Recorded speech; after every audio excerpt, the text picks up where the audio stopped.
Back here at home, the House Senate Conference Committee set to release a compromise tax bill today, but two Republican senators, Marco Rubio and Mike Lee, put in a wrinkle in negotiations, demanding late changes to expand child tax credits.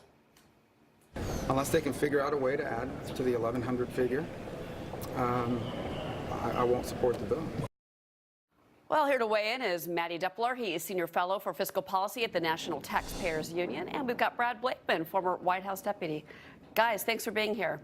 Of course, good morning. And I hope all of my introduction to both of you came across. We might have had an audio issue, but yes, good morning. We're all here, and there's a lot to talk about.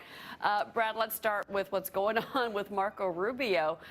Really kind of putting a last-minute wrinkle, but there's some late news coming out last night that he might be getting his way with the child tax credit. What are you hearing?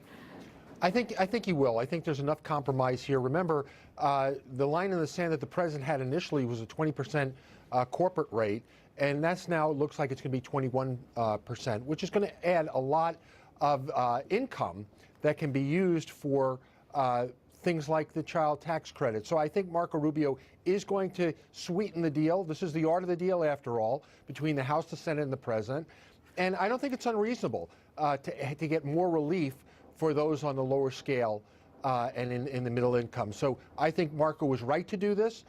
He certainly is a good negotiator. And at the end of the day, I think that Republicans are going to be satisfied not only with the individual rates, but the corporate rates as well. You know, which, by the way, Mattie, now we're at a 21% corporate rate, and one of Rubio's, maybe he had a point here, was, look, if you're going to, let's give that to low-income families. If you're going to up at 1%, let's, split the money. But we still got a $1.4 trillion tax plan. Overall, Mattie, do you like what you're seeing in this final negotiation? We haven't seen the bill, but we have a pretty good framework of what it looks like now.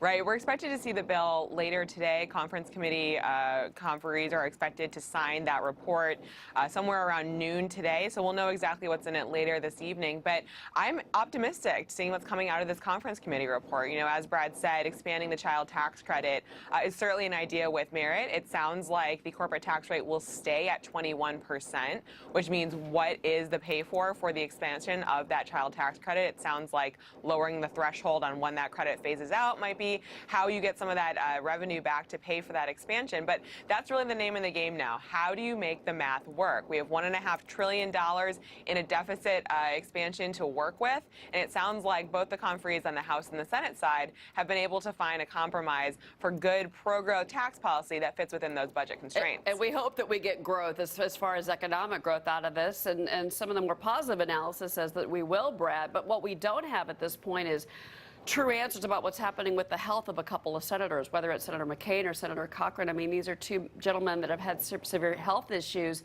Is there talk in Washington about what that's going to mean when this vote comes through? Well, it's going to come right down to the wire, but I do believe that Republicans understand that we can't afford to lose any votes at this point, and we have to either hang together or hang separately. This is very important, not only for the health of the economy, but also for the health of the majority in the Senate. We're going to face a huge election next year, and midterms are certainly historically not kind to the party in power. We need this victory not only for Americans, but we also need it for the health of the majorities that we hope to maintain with a Republican president next year. Yeah, right. And Mattie, from a tax perspective, I got to ask you, the top corporate rate for, the top rate for individuals, now it looks like 37%. Are you happy with that as well?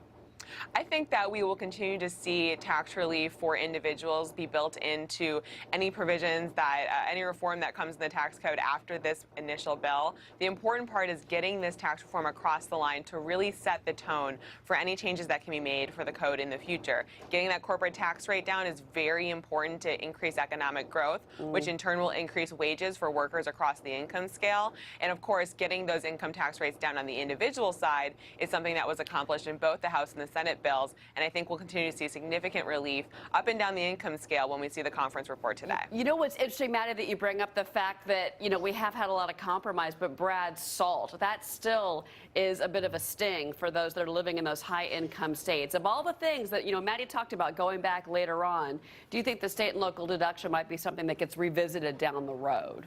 Yes, it has to, and that you made an important point.